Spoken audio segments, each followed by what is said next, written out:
back once again for the Renegade Master. My name is Dennis. This is the Blue Corner, and we are officially in February. I have to say 2022 is seriously running fast. Today's guest is probably one we've... I'm just trying to think of past guests, but I believe that he definitely is up there when it comes to experience with pro fights. He has a record of 19-12, which, quick math, is 31 fights, which is definitely a feat in itself.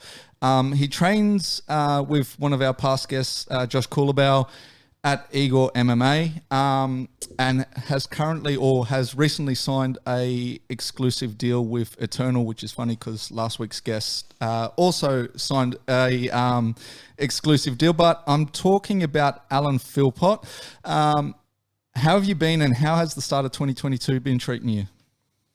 Yeah, thanks for having me, Dennis. To be fair, no, it's not been overly bad. Can't really complain. No, everything seems to be opening up a lot more, and life seems to be getting a bit more normal. We're back in the gym training, ticking away. To be fair, not much has really changed, but just been sort of getting the head down and trying to get ready for competitions this year. And that's just where we're at right now. It's just like getting prepped and getting ready for what's coming.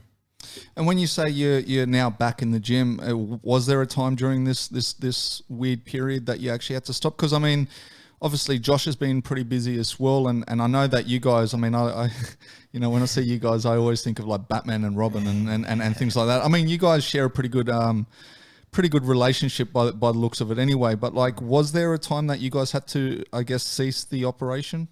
Well, we were able to take over together the whole time, thankfully enough. A lot of the training was in the parks, but we were still managed to meet up regularly and still take away our strength and conditioning we were able to do in the park. So it was more the grappling side, to be fair, that we had to ease off. But we were doing what we can when we could.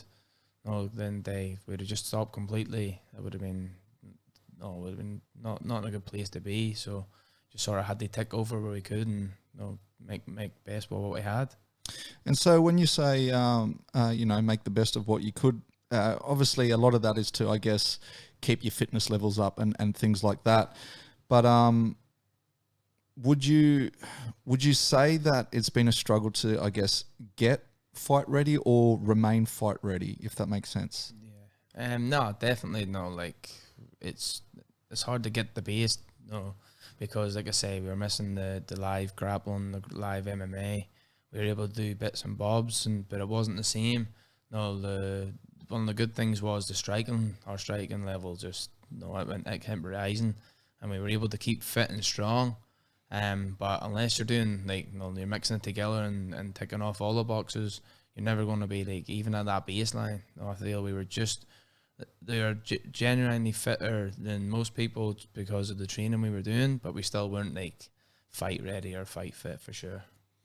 Crazy. And I have to ask, just because obviously we are in that period of time, did your camp at all get hit with, I always say, let's call it the coronavirus, just because we don't want to get flagged on YouTube. But have you guys, been able to stay pretty safe with it, or did your camp kind of get hit at all? Yeah, the gym did take a little bit of impact, of course. Especially a lot of gyms opened up before us. We were just sticking by the rules and doing what we were told, and the coach wasn't willing to risk the business, and so we did hit a little bit of a dip, as you could say, in the membership and that, and it was getting hard, of course. Majority of businesses was the same. But since we've opened up again, it's great to see the amount of members that have came back, and even new members, and saying that a lot of it seems to be a lot more younger generation, which is exciting because they all want to compete, and they want to do it properly, and that's one step back, two steps forwards, I feel, is where we're going. But it definitely took a little bit of an impact, but somehow we managed to scrape through, and now we're back on the up. And I have to ask, just because I always like hearing, young blood coming through. And obviously, as I said to you before, this is like, this is a platform to find out what we have in this country, right? Because I find that we have a lot of people. So I have to ask, with some of these newer people coming through, is there anyone that you're already saying potentially we need to keep an eye on, or is it still too early to tell? Nah, we've got a couple of really young guys, and it's exciting to see them through. Especially a little guy, Perry Smith. They call Perry James. His Instagram name is Perry James, but Perry Smith. No, he just lives and dies for this sport. We actually have to tell him to live his life a little bit and stop making everything all about fighting, because he's obsessed. And the skill he has for the edge he has, it's great. It's so good to see. And like whatever we tell him, he'll do, and he'll listen well. He's just a great kid in general. He doesn't party, doesn't even eat bad. I'm telling him, like, go eat ice cream, go eat chocolate sometimes. He's up a little bit. But the skill he has and the mindset he's got at that age, it's 10 times the person I was at that age. I was turning pro at that age after 17 amateur fights, with not an idea as much as what he's got now. And he's only at novice level coming through, getting ready for amateur fights. There's also another young guy, he's 15, Yakov. He's a special talent again. His dad, Igor, I can't pronounce his second name, sorry, Propovic or something. He was actually in the Olympics for Australia. He's our wrestling coach, and he actually went to the ADCC trials and won them twice. The level of wrestling he's at 15 years old is phenomenal. Like, he's legit making us wrestle hard, and it's only because we're a bit stronger and bigger that we can actually deal with him. But skill wise, like, he's on a different level. Now he's sort of been in and out because it's nearly too easy for him, and it sort of gets that in the wrestling side, so it sort of like knocks the drive away. But now he's adapting into MMA. He's coming into my striking classes. He's starting to do jiu-jitsu and do jiu-jitsu tournaments. On Sunday we competed, and he's 15. Nobody was in his age group. He got moved into the adult division and got gold. Smoked them all. Choked one unconscious as well. So them two, little Perry and Yakov, they can take this as far as they want to go. It's up to them. Genuinely, they've got the team, they've got the skills. So now it's just up to them, and it's how much they really want it. And not saying that we've got a lot more, and I don't want to try and favoritism or anything like that. That's not the case at all. But these two are the two that's standing out most for me at the minute, and it's exciting to see. The rest of them sort of aren't there as long, so they're not as experienced in even competition. Perry's had a few kickboxing fights and jiu-jitsu tournaments and MMA novice tournaments. Yakov's the same. The rest of them are just starting to come through. So I've got no doubt that in maybe 2-3 years' time, we're going to have an army of young killers, like legit army. Well, and as I said, sometimes it is just too early to tell, and that's why with that question as well, I did kind of mention that. But sometimes people walk through the door and they just have, as people would call it, the it factor, right? Like you just see, you're like, okay, this person's still fresh, but there's something different about them, right? Them two especially, and I see Perry like a little brother as well. He came to Sydney. He's Australian, but he lived in Japan for a little bit with his parents, or his mum and brother and sister. And when they came back to Australia, he moved to Sydney on his own, 16 years old, working at McDonald's, paying his own room for rent, just so he could be in the MMA fighter, and joined Igor. He was there before me. And when I came to the gym, I remember Josh telling me, I had a guy, Dylan Thompson, who I coached in the UK, and he came and followed me over here as well. And I remember Josh telling me, that's your Dylan. I was like, oh, that's nice. That's pretty cool. I like to hear that. I like to see the kids driven. And then whenever I came in the gym and I seen him, his work ethic and his skill set for how the edge of him, it was cool. I was like, yeah, he's got this. And I mean, just because, as I said, you've got a lot of experience, and you say, these young guys, all they want to do is become an MMA fighter. What do you think the attraction really is? Because obviously there's one major, and I mean, you'd probably be a good person to answer this as well, because you've been in the game for quite some time. is like, there's always that debate about fighter pay, right? And and this is at the highest level. We're talking UFC level already, that, the fighter pay isn't that great. And then I have to come down to regional circuits, and I've worked on many of them as well. And look, and I'm not having a hit on MMA, because I say the same thing with boxing, right? Like your main boxers, yes, they'll be in the multi-millions, but then the undercard and stuff, they're paying, fighting for scraps. So when you've got these young kids and they're like, I want to be an MMA fighter, what do you think the attraction is? Because when you look at it as a career path, right, it's a hard way to make a living, if that makes sense. Yeah, for sure, yeah. So what do you think but like, even to yourself now, I mean, you've been in it long. What drives you to continue to pursue this path? Well, I'll touch on myself before I go on to the generation. For me, it was, I joined this sport, I just went accidentally. I went to the gym one time and my mate, he said, let's go to an MMA gym. I was boxing at the time, amateur boxing, and I was never a great boxer. I wanted to be, because my granddad was a professional boxer, and I wanted to be a professional boxer, be a world champion. I watched it, I lived it, I trained very, very hard from a young age. I was in the gym all the time, but it just wasn't clicking the same. And my teammates around me are winning titles and stuff, and I was just like, I don't know what drove me to it. My mate just said, do you want to go to an MMA gym? And I was like, yeah, let's go. So we went, tried it out, and I loved it. Went for like 4 weeks in a row. It was only on once a week for beginners. And then I left because I had loads of like boxing tournaments and fights coming up. And then I had a fallout with one of the boxing coaches one time, and I went back to MMA, and I was 16, and ever since then it was that's what I've been doing. And when I started fighting and competing, I just loved the drive. I do love the attention as well. Everyone in my town, I'm from a small town, they were getting behind me, they're supporting me. I was walking out in front of crowds, and then I'm looking at the UFC. It was never like, the money didn't drive me back then. You know what I mean? I was like, I just wanted to be the main man. I wanted to be known for being, at the time I was the apprentice. It was Alan the Apprentice Philpott. And then as I got older, and then went into the pro ranks and started fighting for a little bit of money, and realising there is money to be made. And then, I was just like, that sort of overtook everything. Whenever I was fighting the guy Tom Duquesnoy for the BAMMA world title, BAMMA was one of the top shows in Europe. Tom Duquesnoy was #1 in Europe. He was beating everyone.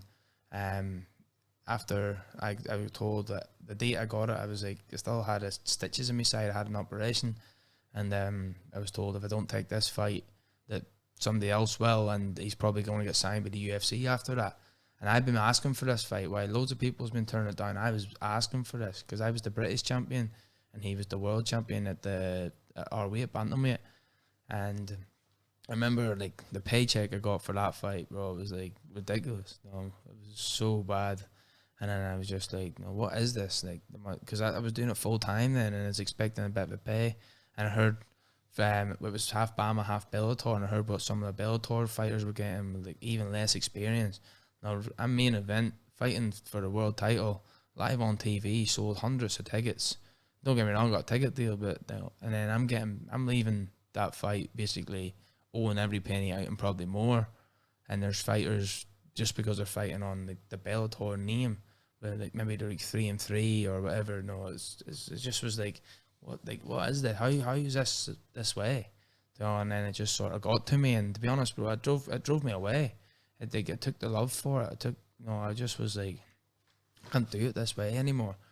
And then I got offered a bigger fight on the Australia scene on ACB. ACB at the time were the third biggest show in the world, and they looked after us so well, bro. Paid good money, and it's sort of like, even though I got beat, I was in Australia, and it was good. The experience, it was better. I felt more respected and valuable as a fighter. Like I'm losing, making more than what I would have won, even if I'd have won that world title fight. This was way more. And then it sort of gave me a little bit of life back. And then, again, just up and down through the years. But the money, once I stopped thinking about the money, I started enjoying the sport again for what it was.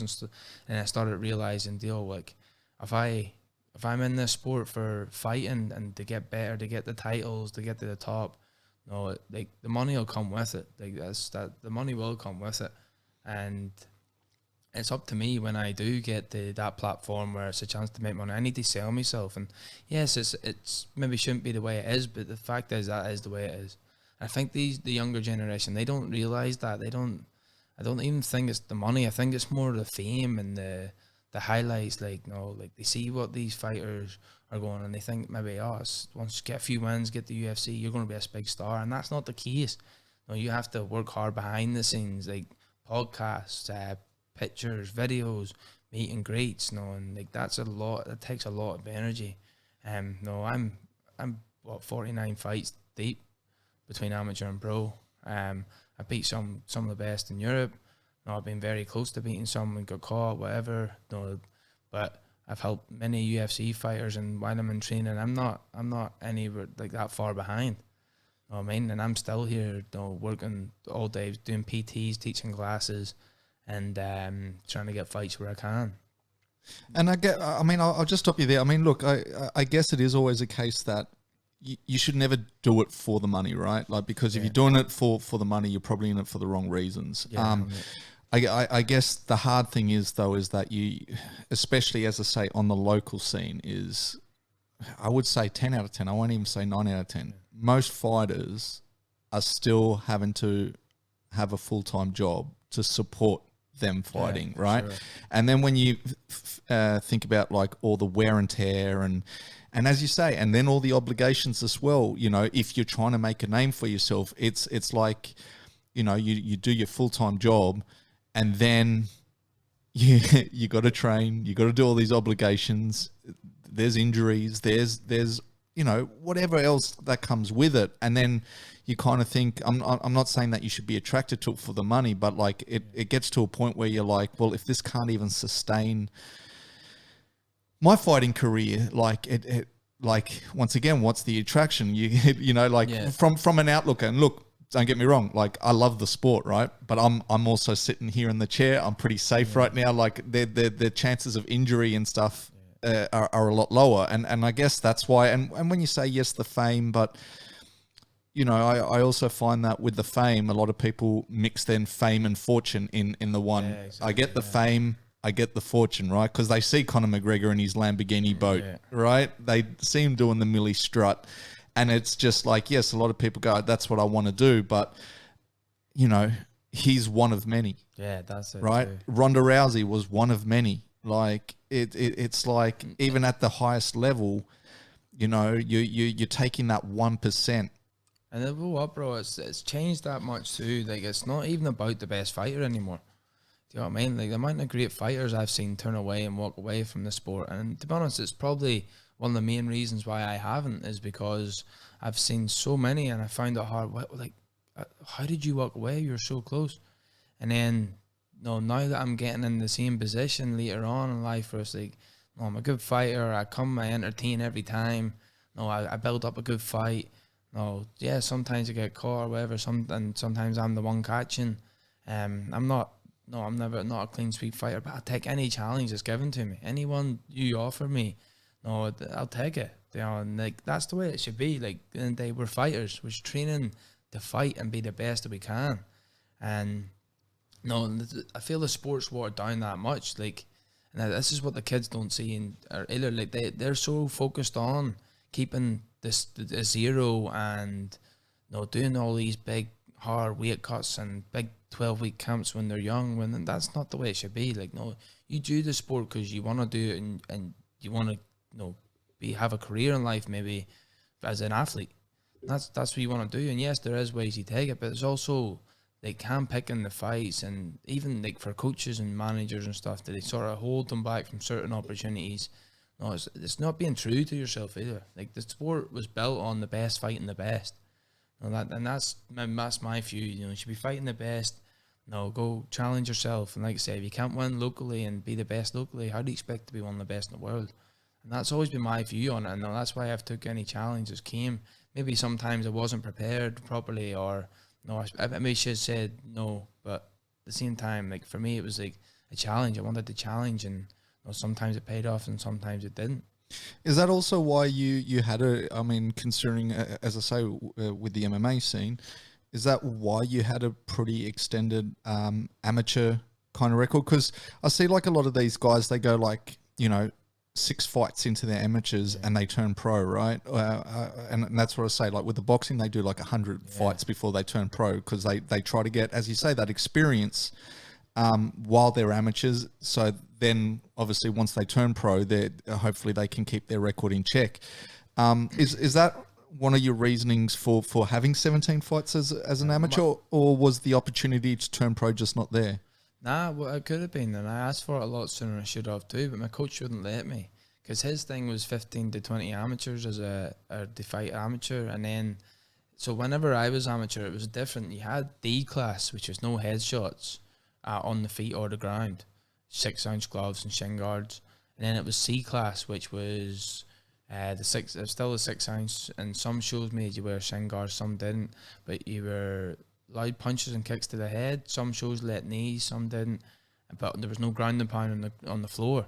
And then there was Pro B, which was 3 4-minute rounds. It was the 4-ounce gloves, knees to the head, ground and pound, but no elbows. And then there was the Pro A, which was full rolls, which is the UFC rolls now, or whatever you want to call it, which was elbows, ground and pound, knees, heel hooks, whatever, everything. And I was amateur, I was fighting, sometimes I was fighting every weekend. 2 years I was training and I had 17 amateur fights. And then they started changing the rules where they bring in ground and pound, the amateur. And my coach was like, well, it's basically the same as Pro B. Do you know what I mean? There's no elbows, but you might as well get paid a little bit extra for it just to help you out. No, again, it's not about the money. It was never about the money. But it was more about, these promoters are starting to add these roles, which are basically amateurs fighting for pro. I had already served my time as an amateur, basically, but I wasn't ready for just a full pro. So my coach, he then made me do 3 Pro B fights, which was no elbows, and it was 3 4-minute rounds.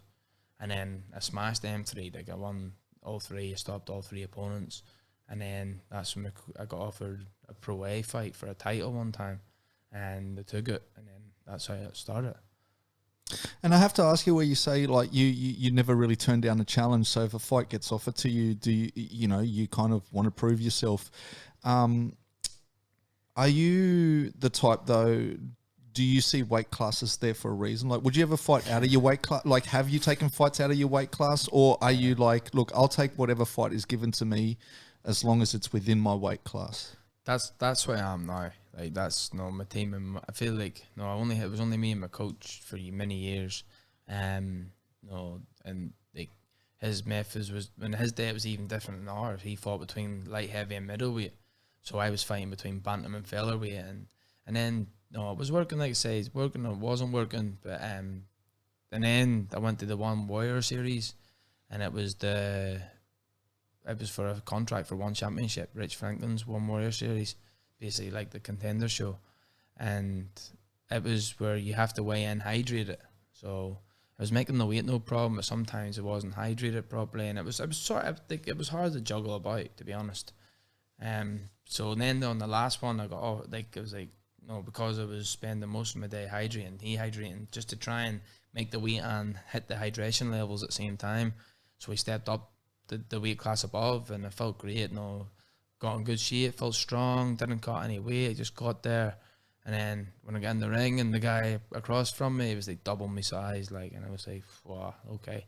And that's when that was the first time where I remember he took me down and on top, and I felt like, okay, I'll be in trouble here if I don't play safe. And I didn't play safe. I ended up rushing to try and get my feet, because on the feet, size, yeah, it matters, but it's not as much as the ground. Like when you got somebody that's strong and heavy and bigger, and they know what they're doing on the ground and on top, when elbows are involved and there's knees in the head on the ground, and it's a different kettle of fish. And that was the first time it sort of clicked with me. I was like, right, I need to stop all this. I need to just take the right fights. I'm not saying take like anybody anytime, when you're an amateur, I believe you should have his money. But when you get the pro ranks, if you are looking to do a career, yes, there is the right fights to take. Not hand-pick your fights, but take the right fights. And that's where I'm at right now. I feel like I've all them 49 fights right up until now. Like it's been the building of me. No, I've made many mistakes. No, I made more mistakes in my pro than I did amateur. So maybe I went a little bit too early, but no, it's different. 13 years ago I started, and no, it's evolved a lot since then as well. So yeah, now it's just about taking the right fights and not accepting just anybody that comes my way, because I probably would say yes, to be honest. That's where I need my management and my coaches. I need them to step in and say, no, you're not. And well, that's the thing, right? Fighters are going to fight. Yeah, and sometimes it's. I mean, I'm a big believer of weight classes. I'm not a big believer of weight cuts. Yeah. I'd like to see them be gone somehow, but like it's the argument there is always like, how do you enforce that? Yeah. Right? Like someone's always going to cut weight if they can gain. Yeah, like even if they can gain an advantage on it, they'll do it, right? So it's a tough one. I hate it though. Because I do feel that when people are fully hydrated and stuff, you do see better performances. Well, there is that too, but there is the way you do it too. Like there's so much science out there now, and there's a lot of experts like like Jordy the Fight dietitian.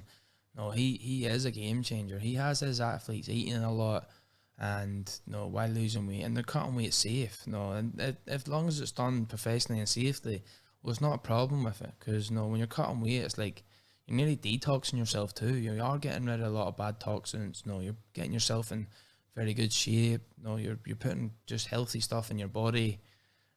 So there is a lot of positives I feel from it.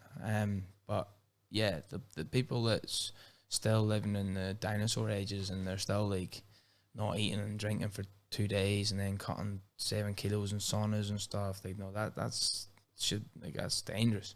Well, I think it's also exactly that, right? It's the amount as well, like, because if you're shaving off 1.5 kilos, 2 kilos or whatever, like anyone can do that, right?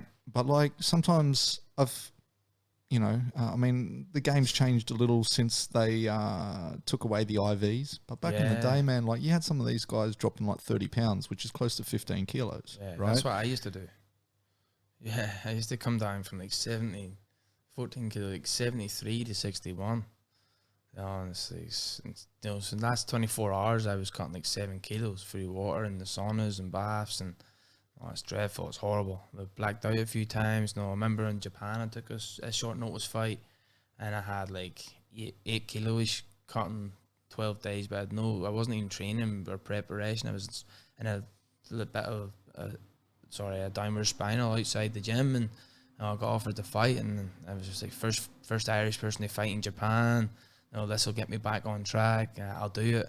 8 kilo, I'll cut like 4 kilo before I go, and it just was so inexperienced. Even though I'd done it many times, I was still messing it around, and I got there, and 8 kilo was not nice to cut. Like, I wasn't fully prepped, and the jet lag and everything got to me. And then I've had a couple other ones after that, a couple of big ones where I've even missed weight before, like 0.5 pound and stuff, and it's not healthy. You know what I mean? Like, I'm going into them fights and I'm not healthy. Like, I'm touching myself like this before the fights, and I'm feeling hollow and sore. I'm like, fuck, if he has me a body kick here, maybe that could be it. Or no, and it's also gassed. It makes you gas loads. It ruins all them hard months of preparation for a fight, getting yourself in peak performance, and then you're going and cutting all that weight, and it madly has an effect.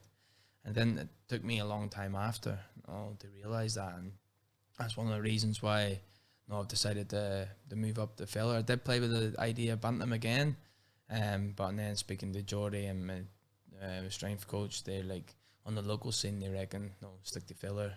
It's a nice cut, still get to perform. It means I get to do the full camp of training and getting better, rather than doing a camp of just losing and cutting weight. Plus, also, it's a case, as you said, the gas tank is one thing, but it's just also like, as you say, having that stress on your mind, right? Oh, yeah. Like if you're going in there going, I hope I don't get kicked here or there. Like, I just think it messes it up. I mean, look, I'll give you a classic example. I went out this morning, right? So stupid. And I did the whole, I had my sunnies.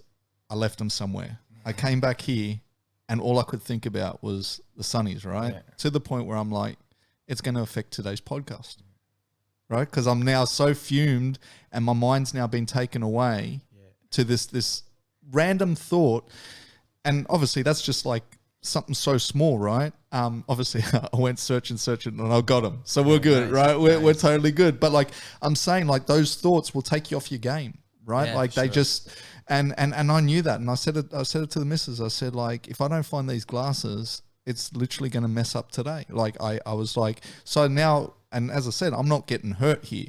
Yeah. So I can only imagine you going into a fight and going, oh, if I now kick here because I've lost so much weight or this or that, like I kind of feel like you're mentally beating yourself before you even jump into the cage, right? Careful, you are. There's doubts there, and you know you don't want to be going in full of doubts. Yes, you're obviously aware that these things can happen anyway, but no, if you're focusing, like you say, on certain things, it takes away your own game as well.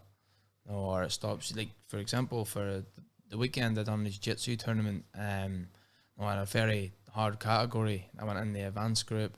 I wanted to challenge myself against these top grapplers to see what the level difference was, and I was so focused on defense and cancelling out that it totally took my offense game away. You know what I mean? And it came away. I know it was on the grappling tournament, and it didn't. Like, I wasn't doing it for a career. I was doing it for a challenge. No, but I came very disappointed, and because I knew I had more. I knew I could have given more to them grapples, and I just I didn't. I hesitated in a way, and that's the same as fights. I've had that in fights where I've had big weight cuts where I've been feeling even not feeling great on the fight day, where I've been getting that fight like thinking about taking my time or not doing certain things in case of gas, and because I've gassed in the past, I'm like, right, I can't do that, or I'm going to gas again.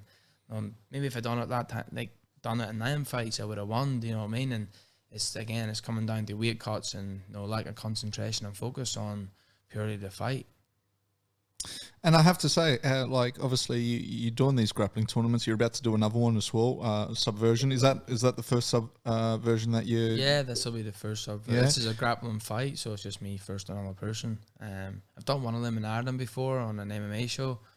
I was living in England and came home for the weekend, and they needed somebody in, so I jumped in before. Subversion's the first proper show, and I'm grappling against a good brown belt, Chris Casillas, I think. So I can't pronounce his name. But we've actually grappled before him. The last grappling industry is like 3 years ago. We had a mad roll. It was sick. It was a good match. He got me an inside heel hook then. So it'll be interesting to see, because I feel I've improved a lot, and I know he's definitely going to improve a lot, being promoted to his brown belt. And being a strong grappler he's from a great gym, Gracie Humata, which is Robert Whittaker's gym. It's just a very strong wrestling and grappling based gym. So I'm excited for the challenge and again see where I'm at with the higher level grapplers. Nice. And I love their kind of it's not a tournament format, as you say. It's just a fight format. But I actually like their story as well, because they kind of like really came about during this whole COVID period, right? Yeah, like just before the first COVID came about. Right, and when you look at where they started and now when you're looking at like some of these highlight videos and stuff, like I'm like, mate, they've done that well. So that's a good one to go on. Now with you keeping busy with these tournaments, is it a matter of you just keeping busy while you're kind of hanging out waiting for a fight? Or is it as we discussed before the podcast, like when you look back on your record, like I said 50%, but we worked out it's probably more about 70% of your losses, all due to some form of choke. So, as I say, is it more that you're trying to really like, I guess, shrink your grappling holes, or is it a matter of, as I say, trying to keep busy while you're waiting for a fight? It's both, to be honest, mate. Like I say, and I'm sitting here waiting for a fight as well, and I can't get a fight, so it's like, what can I do? I had a kickboxing fight before Christmas, for a very experienced fighter, Jonathan Tuhu. I'm sure the majority of people in the sport have seen the spinning knockout he's done before, and I got that fight and I beat him, and it was a good confidence booster. And the only thing's up at the minute is grappling tournaments, so it's a good time. Like you say, most of my losses are from rear naked choke alone, and it's been, whenever I get took down, like, instead of taking my time and staying disciplined and focused, I just sort of black out and try and get to my feet, because I never let anyone punch me out. And instead of just staying focused and calm in them situations, I just go kill or be killed and just go, boom. Sometimes I get out and sometimes I don't. And like I say, 7 times that's happened in MMA fights. And then I go to the gym and I roll and I'll be calm and it's not getting choked. And it's just like, how is, like, again, like, I can do all the stuff right and then I'm going in a fight. It's like, take that little mind fire or whatever you call it and just then black out and do silly things. So what these jits comps are about, like I say, is a bit cancelling out as much, but sort of staying calm in bad situations, you know, and trying to stay a wee bit more disciplined and work out instead of gassing and exploding and giving up a position. And that's the main thing of them. But no, it's also making me realise that I'm not doing enough grappling or submission grappling. No, a lot of my grappling at the minute's all cage work and MMA based. So no, there's a lot, like, there's many reasons, but again, it's just staying busy, try and fix my holes, and just try and keep some competition going, because without competition, I seem to slack off, and my patience is wearing thin with not being able to fight. I've been out for over 2 years due to the whole stuff in the world, but also had a knee surgery. And that time when I had knee surgery, it was one of the most awakening I've ever been in my life. And that's when I really fell in love with the sport again, for the sport. I realized, like, I'm getting paid to coach and I'm doing personal training and stuff. I can get by doing that. Like, so the fighting's what I want to do. It's what I want to do now. And obviously certain circumstances has held me back from that. Like, I say I've helped many fighters get ready for the fights, and some have obviously been cancelled, but some have been gotten to go through. And even the amateur team, before the second lockdown, every weekend I was away with them doing competitions and stuff, and I'm constantly helping them. And now it's like, well, when's it my turn again? Like, I've give everything to this sport. I've never took the easy way. I've took the hard fights. I've never tried to do it any other way but right. And here I am still struggling to get a fight on the local scene. It's just like, is it going to end? Am I going to get this opportunity, or what's happening? So right now I'm just like, whatever I can take just to try and keep that focus and keep that competition live in me, because at the end of the day, that's the main reason I do all this, is to compete, try better myself, and try and be someone due to be an athlete. I don't want to just be a number for the sake of it. And I have to ask, and look, it's not your fault, right? So, but having a 2-year hiatus, are you a believer in ring rust? Yeah, definitely, 100%, like, definitely. But like, my kickboxing fight before Christmas, going into that fight, like, it was the first, I don't know, I just felt like everything had clicked. I just felt like, this is right. Like, even on fight day, I woke up, I usually have a bit of anxiety and nerve through the day, and I go up and down, and all day I was so chilled and calm. When I got to the fight, I started getting a little bit of feel, but everything felt good. When I was getting them nerves, I was like, yes, like, I needed this, I wanted this. And I was fighting a very dangerous opponent. He was explosive, he could knock me out at any time. He did clip me in the second as well. So, but even in the fight, like, even when he did catch me or anything, I was just like, this is sweet. Like, I'm in the zone here, I'm enjoying it. And then in the grappling tournament on Sunday, it was the opposite. I was so nervous. Like, I was more nervous for the grappling tournament than I was for any of my fights. It was weird. I do think it's maybe down to not doing enough preparation too. But like, I was like, it's grappling. Like, fighting's a lot more dangerous. Excuse me. So like, I'm not. So now it's got me like, fuck. When MMA comes, like, what's it gonna be? Am I gonna be like the kickboxing, or gonna be like the grappling? But no, I do think, obviously, down to preparation for the kickboxing, I was fully prepped. Like I say, even throughout the whole thing, I've been managing to stay on top of my kickboxing. And then when I got offered the fight, I done a full proper camp. Stayed disciplined. I didn't take it just as 3 minutes kickboxing. I was like, all right, this is a fight. I'm taking this serious. I was training hard, dieting hard, doing whatever I had to do. And I think that was a big key factor. I did go into that fight. And it's also the first fight I went into where I just listened to my coaches. I just let whatever they say go. In the past I've been listening to them, but also making mistakes on my own, or decisions on my own, which have been mistakes. So, yeah, it's interesting to see. That's another reason too. After my last loss, I thought that I wasn't ready for the sport, and I was ready to walk away and just do coaching.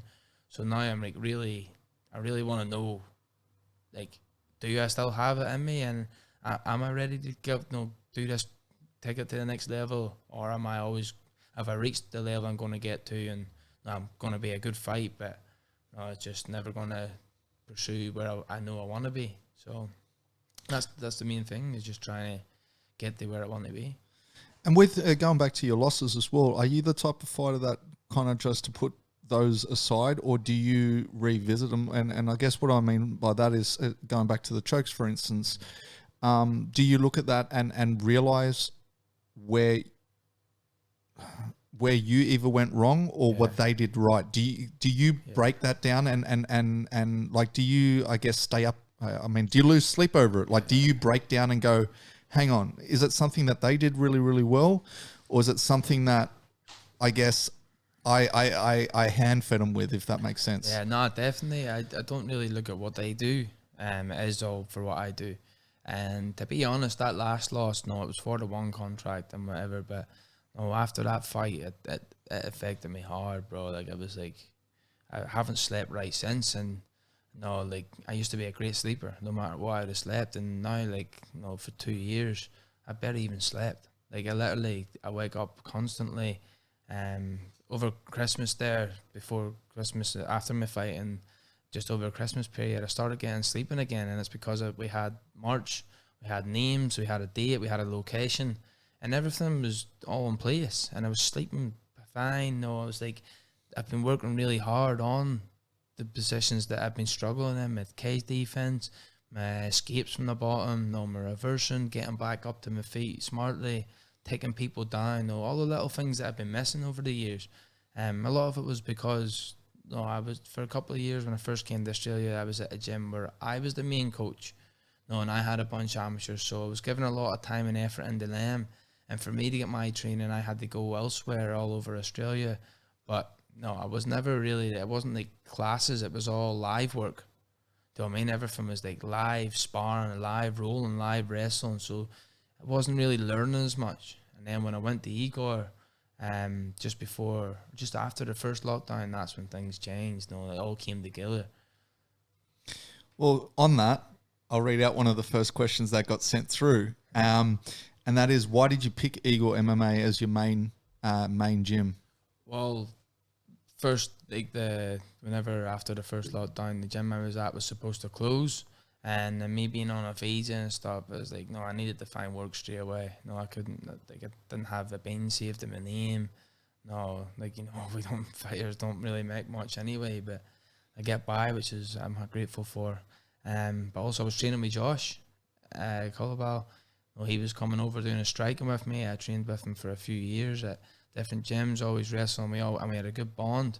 And then I was like, whenever I sparred or trained Josh, he was always my hardest round.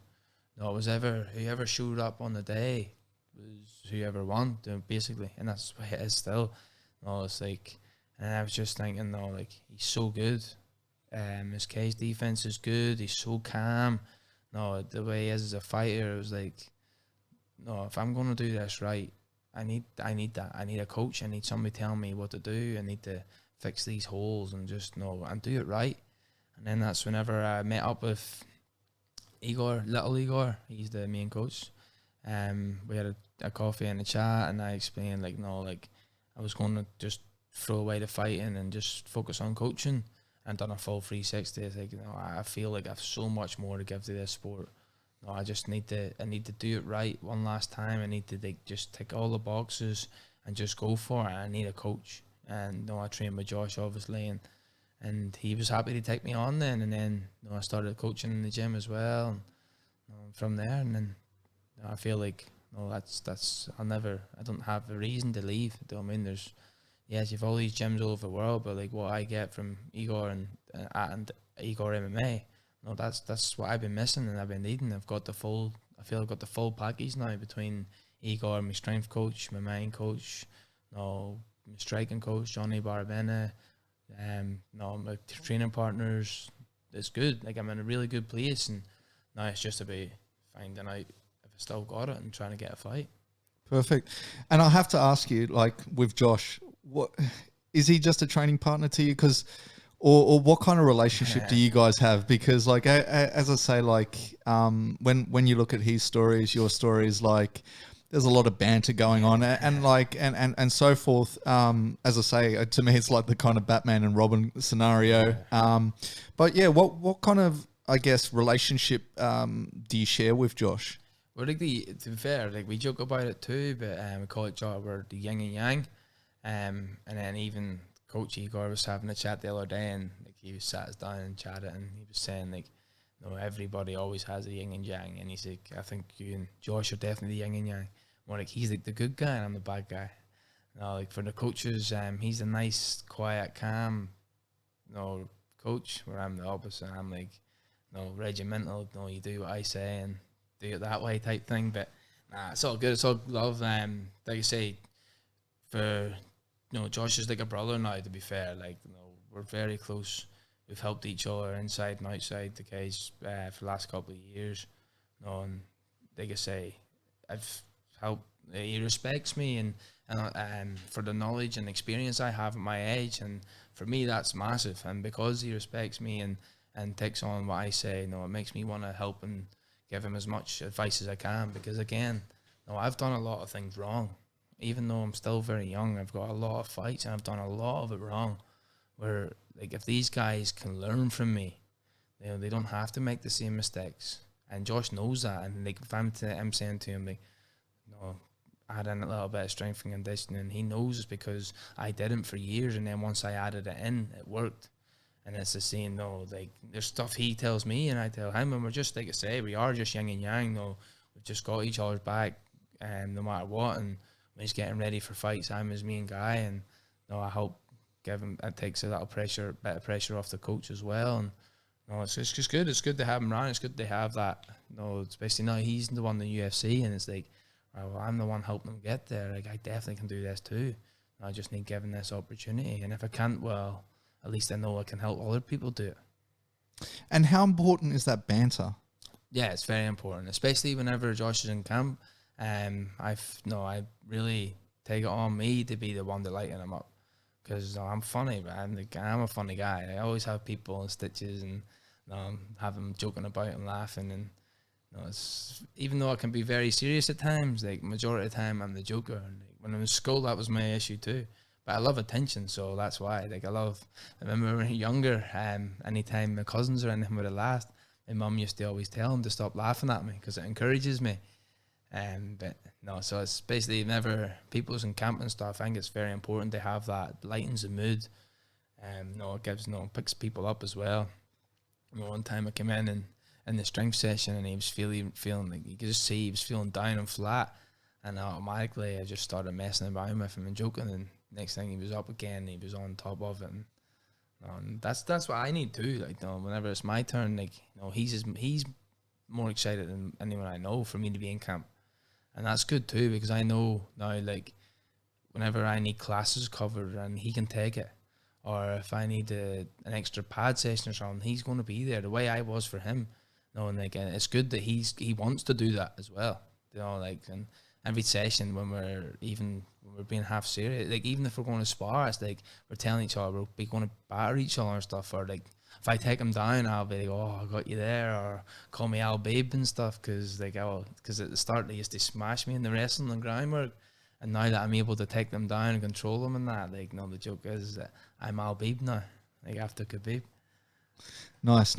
Well, another question that got sent through is, why is Josh so much better at fighting than you? He probably sent that himself.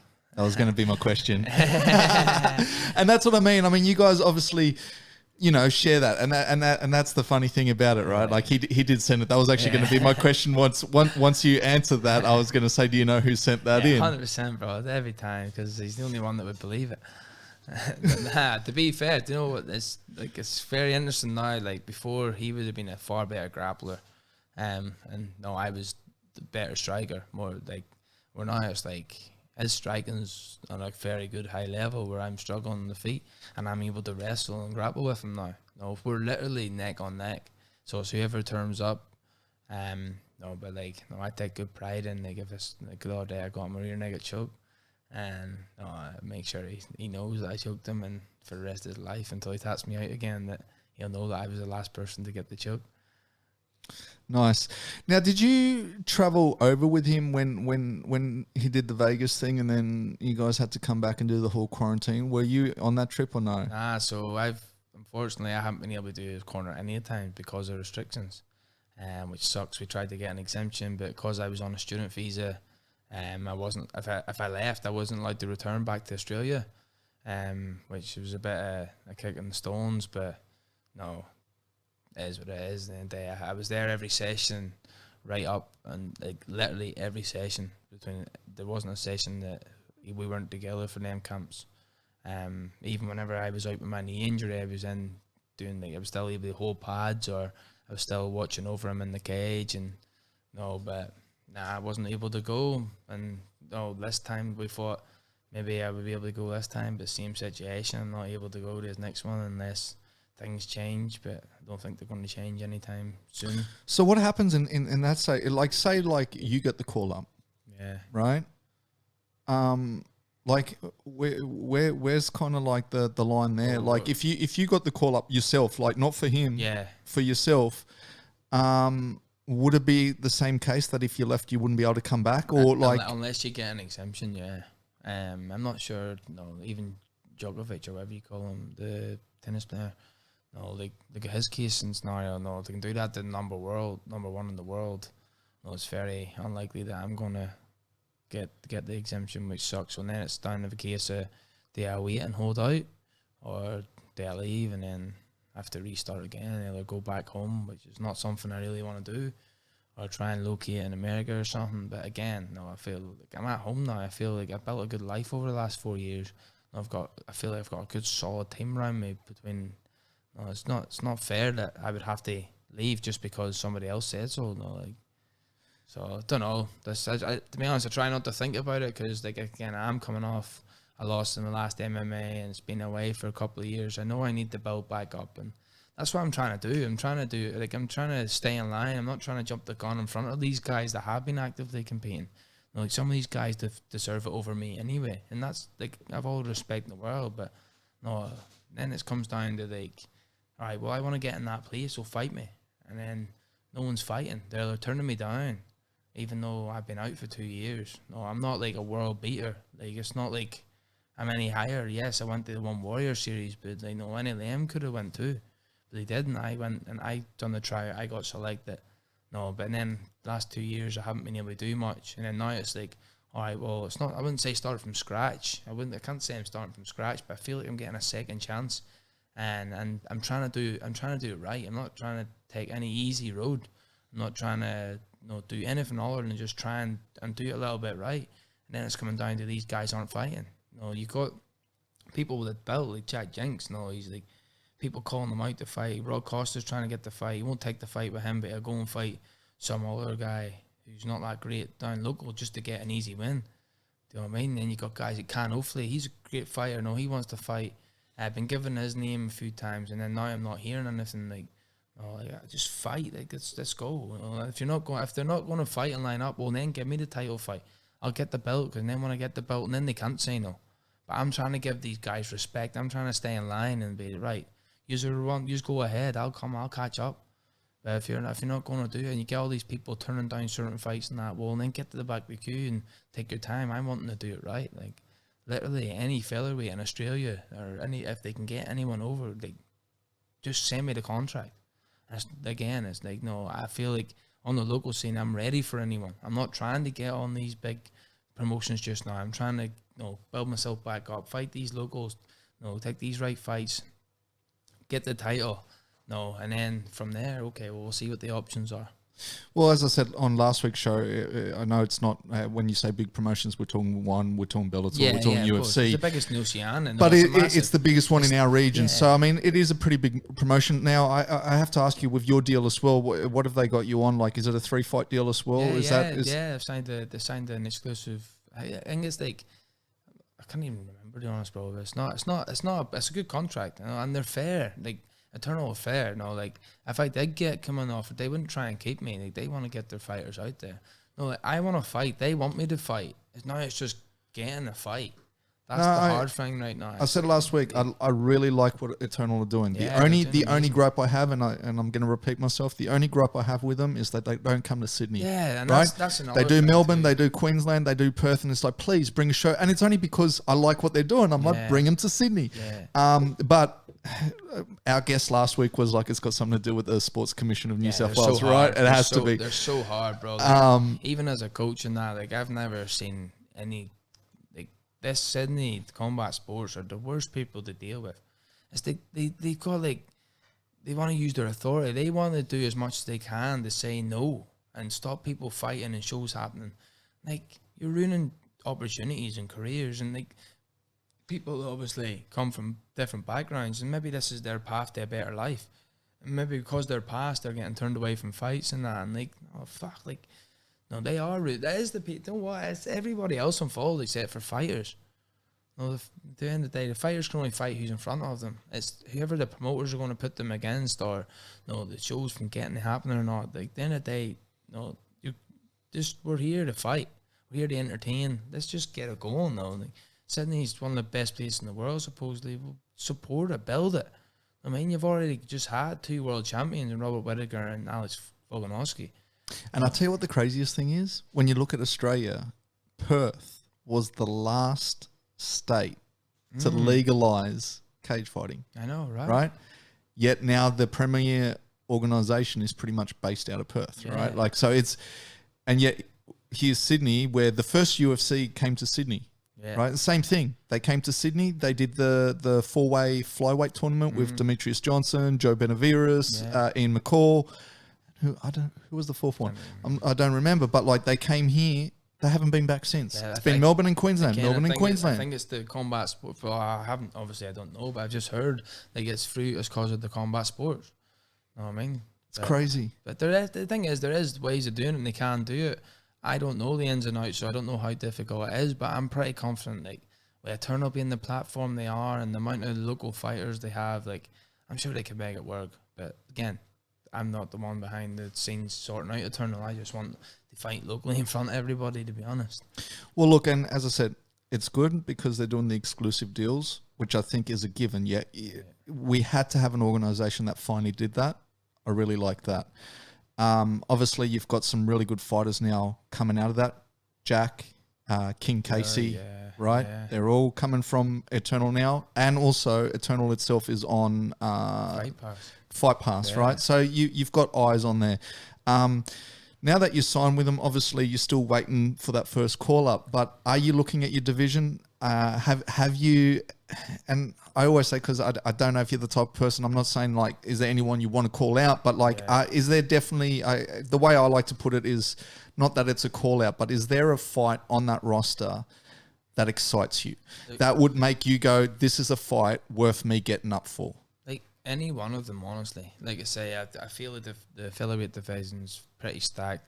You know, you've had like Diego Pereira drop down, he's come back. I've tried to get that fight for like 2 years, he just not responded. Dan Jones, from Perth. That's actually a fight that was talked about, but again, with the whole situation, it's not happening. You've got Rod Costa now making good waves. Can Ofley, you got the champ Jack Jenks. There's Rodolfo Marquez. I know he's not really on much of a streak, but he's still a good tough fight. Anyone, just give me them all. Like literally, if there's any featherweight out there that's going to be willing to step up and fight, because again, if I'm not beating these guys locally, how am I expected to beat the guys on the world stage? So like, and it's not like, I don't see anybody in Australia that offers that same challenge, to be honest. No, yes, they're good fights and there are people who take me to deep waters, but I know me on my day, I'll beat any one of them. And the way I am now, my whole new style, the way, like, the things that I've improved, I know, like, I'm going to go back to hurting people. Like, I was known for grappling, submitting people out, taking them down, ground and pound, being covered in people's blood. I know it sounds vicious, but that was my thing. I used to get them down, and then I lost my way with grappling because my striking had improved so much, and it was easier. It was easier to keep people on the feet and keep them at distance, picking them off. And I lost my grappling ways, and then now I feel like I've done a full 360. Like I say, when I had my knee injury, like everything came back to me. Like it was like I feel like I've just reset myself, and this is my second chance. So, no, literally any featherweight in Australia, they give me them all. I've named a few there. If there's anyone, anyone at all, just step up. I don't even care anymore. Just step up and fight. And what's the card that you'd like to? Obviously, the Perth card's gone now. They've cancelled that. I think they're still going ahead with Gold Coast next month. Is it next month? March 19th. March. Yeah. Do you see yourself potentially getting a call up for that, or are you thinking a later date? No, well, we were talking about it. But time is going on, and still ticking over and trying to prepare for it. But at the same time, until I get a name, it is hard. I've done so much training and all this work in the past where the last couple of years it's been getting set back, COVID, this. The first time I had 4 fights cancelled on me, and then I had my knee surgery, and then I'm hurting my neck last week, and it's only muscle, but it's just starting to think to myself, is it even worth it? I'm gonna put myself through all this and then not gonna get any fights. What's is it even worth it anymore? So no, I can be good to go in 6 weeks if they can match me. But at the same time, I need to know, and I think it's genuinely down to not having anyone that's willing to fight. And are you the type of person to take a last minute fight, or no? You need a certain amount of time. That's the reason why I'm still sitting where I'm sitting. To be honest with you, it's taking these fights when I'm not ready. I've never took a fight against anyone that I couldn't beat. There's never been anyone that's been out of my league. It's literally been down to bad preparation or lack of discipline, in between fights, and that's what it is. And it's a hard pill to swallow to know that I'm the cause of it. But now that I realise that, it's if I'm not ready and perform, I'm not going to fight anymore. It's to be taking them right fights at the right time. True that. Well, look, man, we will start to wrap it up. Before we go, though, I'll ask about the foundation that you're wearing on your shirt. Yeah. Obviously, you're sitting in front of it also, but what's the deal with that? Yeah, so I just got a brand new sponsor there from Australia Health Professionals. It's actually a guy from England that I know, Simon. We've just been talking back and forth. We met a few times, and then he seen how my career was going, and we had a chat and sit down, and he's became my main sponsor now. He's going to help me get prepared for fights, and it's just nice to have that background and support. They did a lot for the Australian community and the health professionals. A lot of mental health work as well, which is big for where I'm from. I come from a place that's pretty run down, negative mental health wise. So it's good. We're going to team up and put our heads together and see where we can go from there, and how we can bring the martial arts and sports world into helping those that are struggling. Maybe people that's recovering from an illness or whatever. There's many avenues we can go through Simon and his team.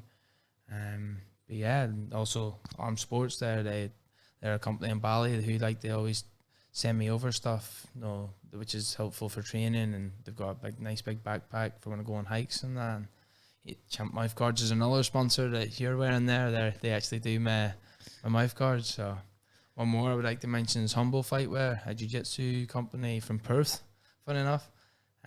They've jumped on board and they've been sending me some wear to wear in jiu-jitsu tournaments and for training gear and that too. So nice. And just so people know, and I guess even potential sponsors know, how vital are sponsors to, say, an athlete like yourself? Oh, it's so important. I don't think the sponsors realize how much it actually means to have that support, but also how much help it is too. Like I say, whether it's financially, whether it's supplements, clothing, training gear, it helps every way. Because when you are trying to make it a fighter, it's hard to they have a full-time job and make a full living and still have a career too. So yes, I do work hard, I do coach and train a lot, but I also have to have some hours in the day to rest and try and train and recover to make the sport too. So any help at all is very appreciated. And without the sponsors, a lot of fighters probably still wouldn't even get the fight or be able to put the work in that they do.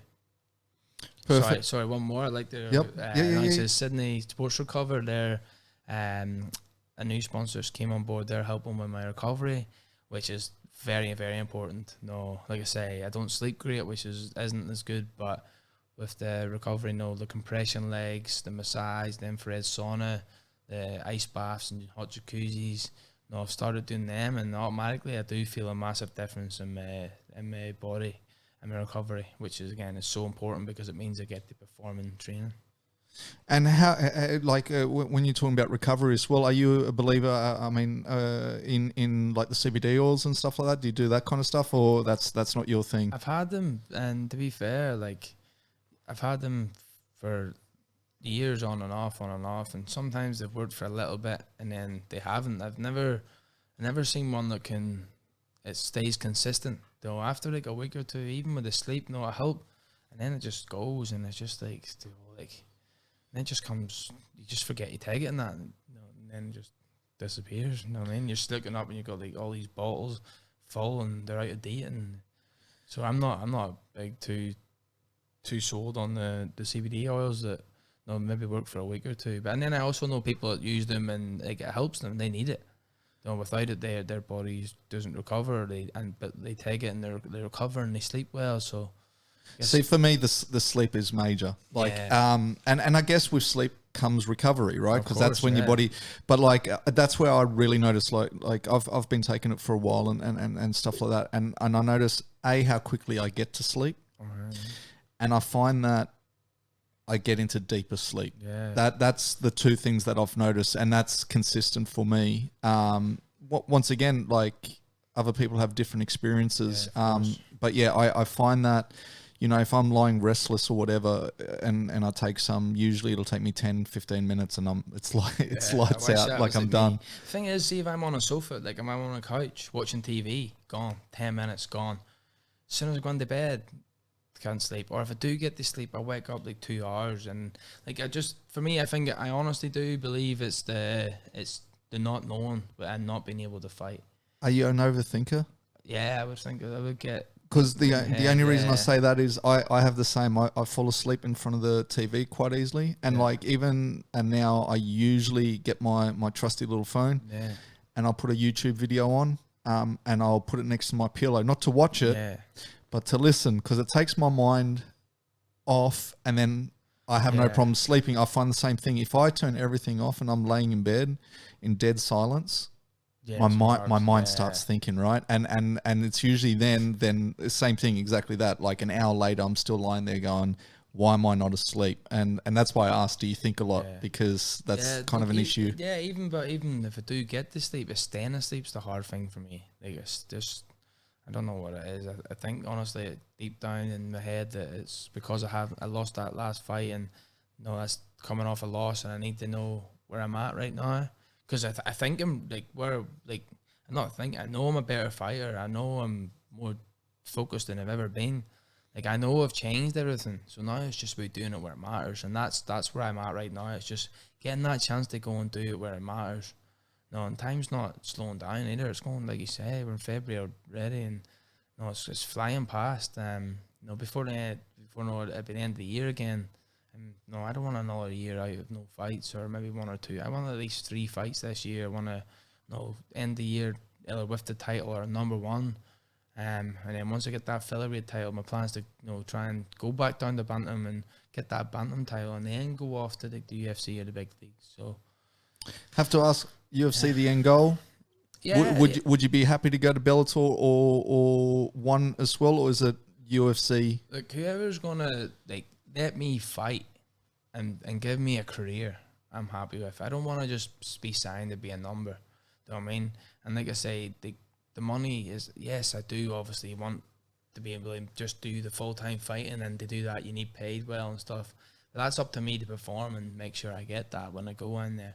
But for now, it's when I do, if UFC came and says, oh, there's a 6-fight deal, that's it, just 6 fights, nothing else. I wouldn't jump at it.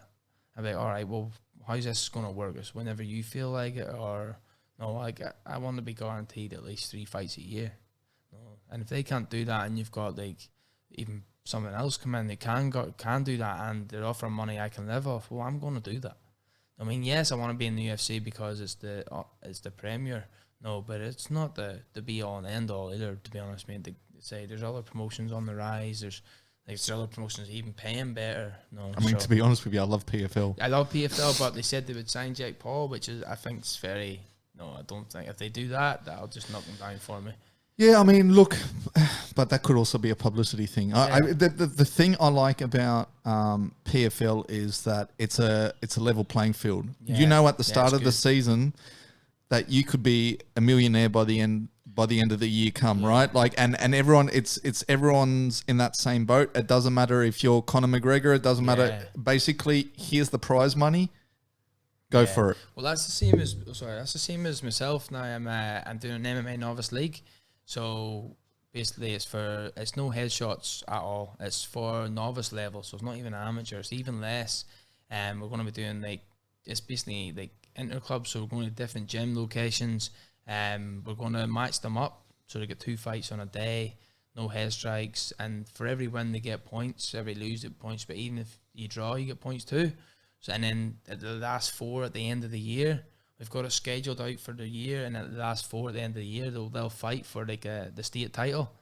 No, so this is something that I've teamed up with a few guys from Amasa, and basically we're just trying to help the grassroots of MMA, to help these young guys gain some experience before walking in there on a crowd. Because when you walk out there in front of a crowd, whether you've had 20 fights before that or not fights, it's still intimidating. So if you can get used to getting a little bit of competition before, it definitely will help. No, you're still going to feel them nerves and energy, because like when the bright lights are on, you're hearing that music and you're walking out. It's a lot different than walking onto a mat. No, it is. No, a mat's more like sparring, but you still got them nerves and jitters and competition experience, and that's what we're trying to do. We're trying to build them up so they can get ready for like local shows or the IMAF tournaments and stuff. No, trying to get them ready, so they've got a better chance when they do this, take amateur to a higher level.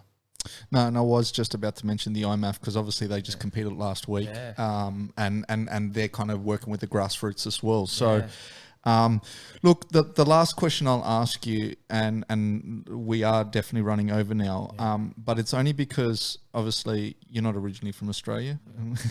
I don't know. I mean, we spoke about you being on a student visa, and obviously the accent gives it away.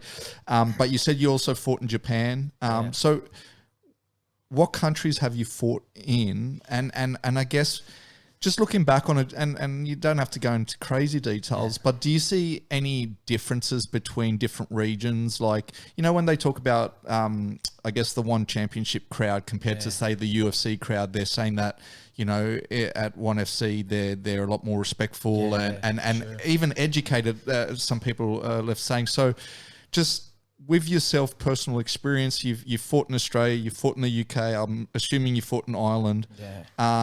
Japan, you said, from Poland as well. Poland. So what are some of the differences between the different regions, and is there one that kind of, captured your imagination? Like, is there one that you really preferred? Yeah, you're not getting a better crowd than the Irish. And that, I'm not saying that because I'm from there, but honestly, mate, I remember walking out in Belfast, that's the city in the north of Ireland, that's where I'm from, and walking out, and then thousands, my whole time was there, and they were singing and chanting, and it was there's never experienced anything like it. Anytime I've fought in Dublin's the same. The crowds they're phenomenal. They get behind the fighters, they go mad, they sing and shout the whole fight. The atmosphere is something else. But when I was in Japan, that was I remember walking into the fight, I was so flat. The energy was weird. It was just there was no atmosphere, nothing. It was so quiet. You could hear a pin drop. I got in the cage and I remember walking from side to side, and I was trying to psych myself up. By the time I turned around and walked back, it was flat again. I was like, fuck, here we go. This is going to be not good.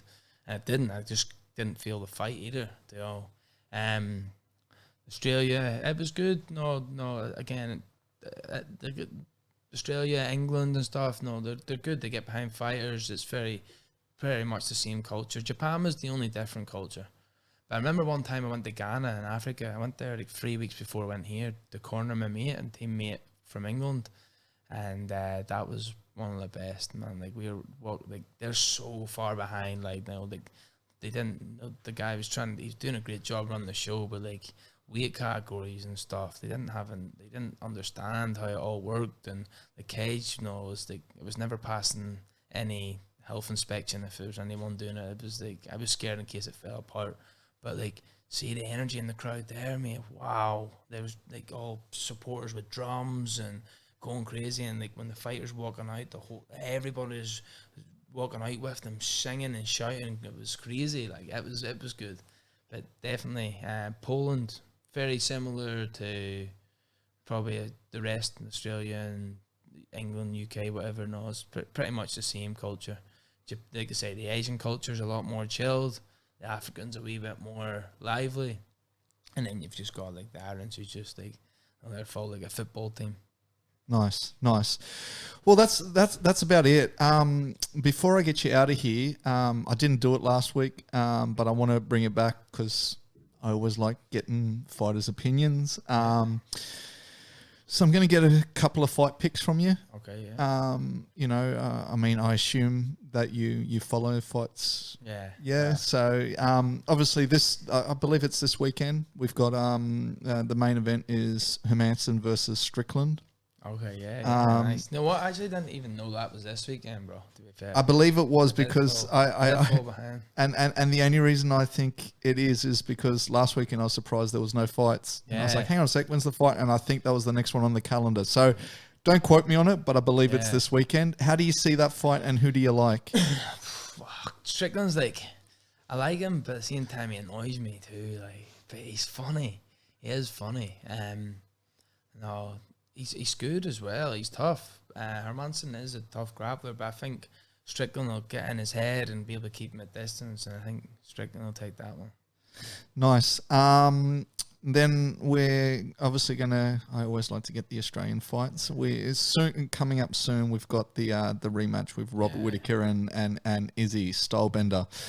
Who do you like in that fight? And do you think it's going to be a different fight from the last one we saw? It's hard to tell. Like, Izzy's striking is unbelievable. He's a league above everyone.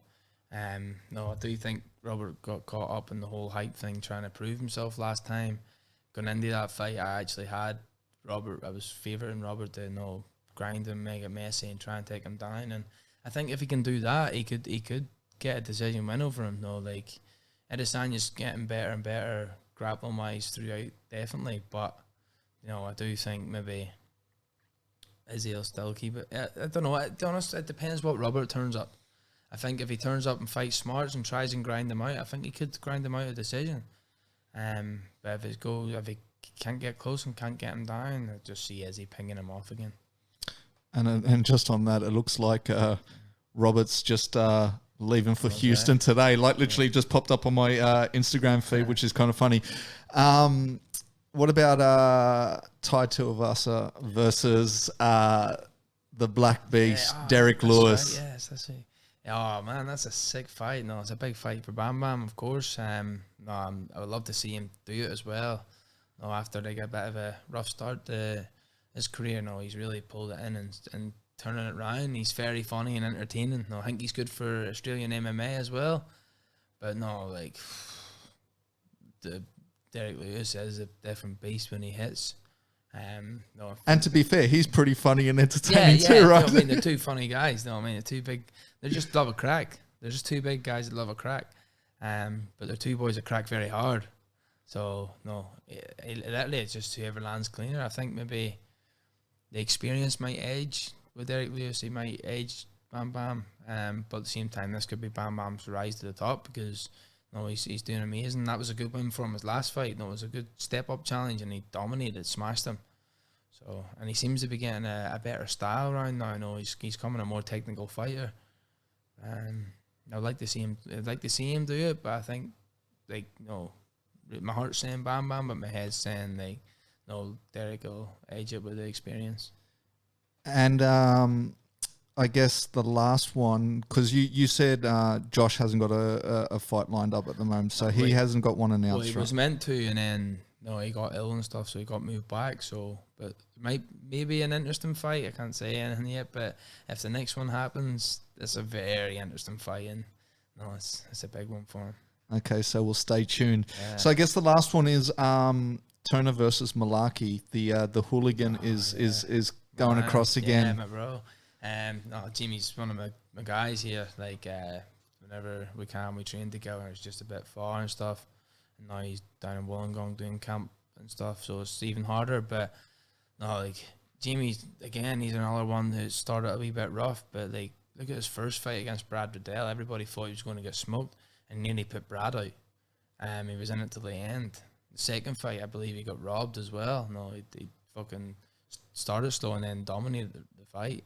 And then look at his last two, knocking both of them out. Two big, long guys. Starched him. And the thing is, they're two big, long guys. And Turner's no joke. Like, he's one of the big prospects. But I think a lot of people are underestimating, underriding Jamie. And no, Jamie's he's got that dog in him. Like, whenever I spar Jamie, I'm like, oh, fuck, here we go. Because you know that he's coming at you. Like, and that left hook that he lands, like, my bells have been rung with that a lot. Like, he just knows how to land it. But now he's finding the confidence with it. And the ball's rolling now. And I was chatting to him. It was this morning or last night. I was chatting to him. And like, he's feeling really good and strong. And no, I really think that he can surprise a lot of people in this next fight. But saying that, no, Turner's no joke. Like, this is a massive step up, but it's where he needs to be to prove that no, he deserves to be in there.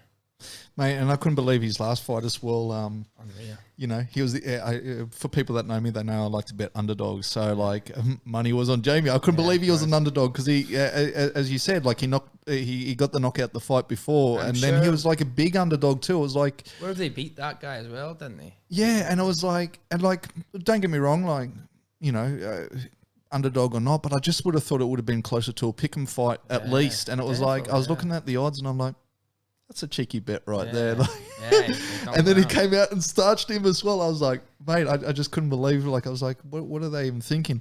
But look, I mean, that's pretty much it. I mean, we could go on and on, I guess, and find other fighters, but we'll keep it local. But mate, thank you for coming along. And I guess for people that want to follow you and your journey, and look for fight announcements and things like that, what's kind of the best way for them to keep in touch? So on my Instagram, Alan Philpott 92, or my Facebook, just type in Alan Philpott. I've got a fight page also, Alan the Apprentice Philpott. It's an old one that's connected to my Instagram, but mostly, if you go on my Instagram, and you'll find it on the red. I've linked them all up together. So whatever's on one, you'll get on the other.